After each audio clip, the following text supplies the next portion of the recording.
big part of spring for me is the flowers that bloom around my house, and I obsessively pick and press those flowers, so I thought it would be fun to come up with an art project that would use those. So I headed to my backyard to grab some flowers I thought would look nice. Back at my desk, I laid them out and then grabbed a book, and you're also going to need either parchment paper or just regular paper. Parchment is best, but normal paper works fine as well. After laying the parchment and flowers down, I put another layer on top and then close that up. For thicker plants or flowers, I prefer to use a larger book just so that they get pressed properly, and I'm doing the same exact thing. Setting those aside, I'm going to remove the back of this picture frame with some help from my scissors, and then I'm going to take the glass out of that. Now what I'm going to do is basically make a macrame hanger for the piece of glass. So I'm cutting a length of yarn that is a little bit longer than the perimeter of the glass, then making one more that exact length.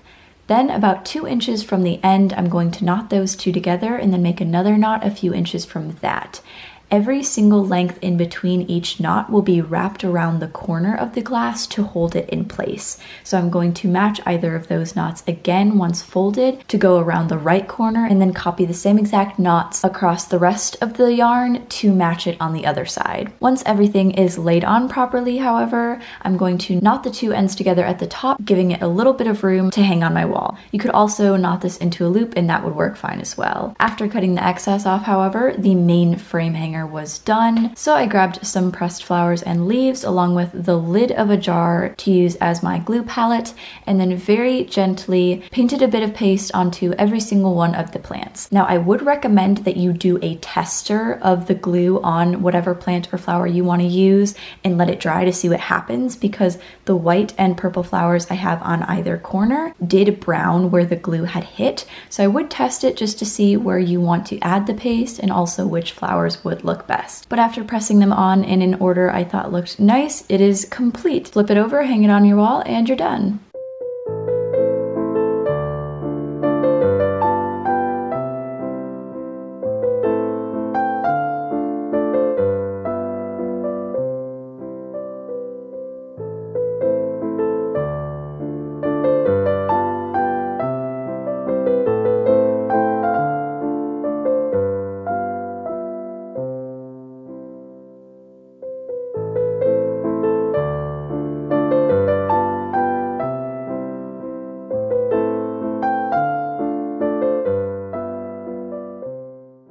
Recently, I've been seeing these mini cakes everywhere, and I thought they looked really cottagecore. So to make one, I'm grabbing my stand mixer. You could also use a hand mixer. And the first thing I'm adding to that bowl is 2 tablespoons of softened butter. After that comes 1/3 cup of granulated sugar and then 1/2 teaspoon of vanilla extract. I'm setting that at a medium speed and then grabbing a bowl and a sieve to sift my dry ingredients. Those dry ingredients being 1/2 cup of flour, I'm using gluten-free, 1/8 teaspoon of baking soda, 1/2 teaspoon of baking powder, and 1/8 teaspoon of salt, or just a pinch to make it easier. Giving that a bit of a stir, I'm setting it aside and grabbing another container to crack open 1 large egg and then add to that 1/3 cup of milk. Whisking that, I'm going to bring over my mixer, and in 5 separate parts, I'm going to add in first 1/3 of my flour, then 1/2 of my egg and milk mixture, another 1/3 of my flour, the rest of the egg mixture, and then ending on flour, and make sure everything is combined. Scraping the sides of the bowl and quickly mixing it one last time. Removing the bowl from the mixer, I'm going to grab this bread pan, spray it with some cooking oil, and then add in my batter. This is then going to cook in the 375-degree preheated oven for about 20 minutes. Once done baking, this is how it looks, but it still needs to completely cool. So while that is in the fridge, I'm going to start on my buttercream. So I grab my bowl and then add an entire stick of butter. Then to that, I'm going to add 1.5 cups of powdered sugar. And after scraping the sides, I'm also going to add a splash of vanilla. Then I'm taking some of this frozen berry mix and adding hot water to it to thaw it out. While that is thawing, I'm going to separate my buttercream into 2 separate parts in these little bowls so that I can color them. The first, I want a minty green color, so I'm using some gel food coloring. And then the next, I'm going to dish out those berries that have been thawing out, and I'm going to kind of cut them up into really thin slices or mush them so that I can get some color as well as flavor out of them. And then using butter knives, I'm going to mix them. With the buttercream done, I'm pulling the cake out and then cutting it in half as well as evening up the top. Then I'm going to add the pink or strawberry frosting to the top of one of those, and then place the other piece of cake on top of that. It was kind of rounded and funky because of the bread pan shape though, so I cut off all 3 sides. Don't worry, I made these into cake pops later, so nothing was wasted.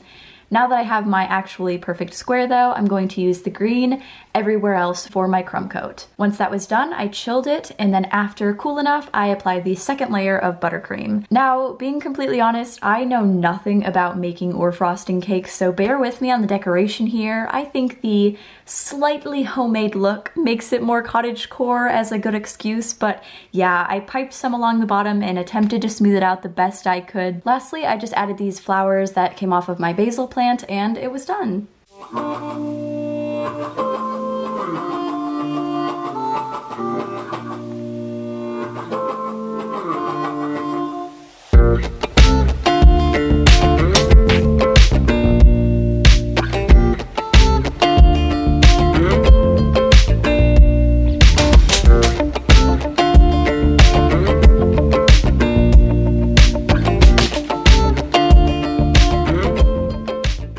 Huge fan of milk with my cakes, so I decided to finally make some oat milk. To do so, I'm grabbing my blender and of course some oats.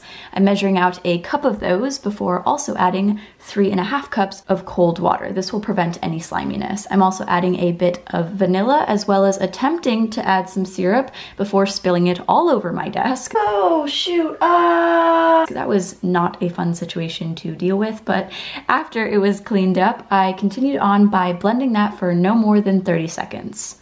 When all of the ingredients were combined, I grabbed a bowl as well as my cheesecloth bag and poured it into that. Even though I put it through a cheesecloth, I wanted to be extra sure there was no pulp, so when adding it to my bottle, I also grabbed a funnel and a sieve to catch the remaining bits. You can see all of the stuff it still caught. Once you add a lid, this will be good for up to a week in your fridge.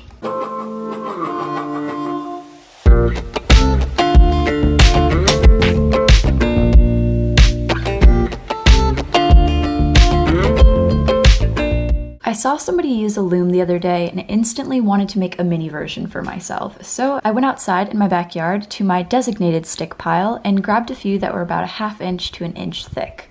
Once I had a couple different options, I ended up choosing these 4, and then snapped the different pieces to be the top and the bottom, and then the 2 sides. The 2 sides being longer for the shape that I wanted to be able to weave. Setting the 2 sides away, I'm grabbing a handful of these really small finishing nails, and I'm basically just going to be hammering them all in a line across both of these sticks, using the same amount of nails on each one. Once both lines of nails were done, I grabbed the 2 side sticks and then just nailed the top and bottom to those. I would also recommend that you wrap the corners with twine to make it extra strong. Lastly, I just nailed in these other 2 sticks to the sides so that it would stand up on its own, but this is totally optional. To actually string it though, I'm just grabbing this yarn, and honestly, I have no idea what I'm doing. I'm literally just tying it around the initial knot and stringing it back and forth up and down to then weave in and out with the same yarn. I know that you're supposed to do the vertical strands with a thinner, stronger material and then use your thicker yarn or string for the horizontal weaving, but this is what I had on hand and it worked fine for the little bookmark I made. So don't take any of the weaving tips from me, I'm just here to show you how to nail together the loom. Another way I found that was super easy to use though was just to grab a pegboard that I had and put push pins in a line in whatever size I wanted the loom to be and then do the same exact thing. Also in both cases, I'm just using rulers to wrap a bit of yarn around to weave through the different strands. And that's it.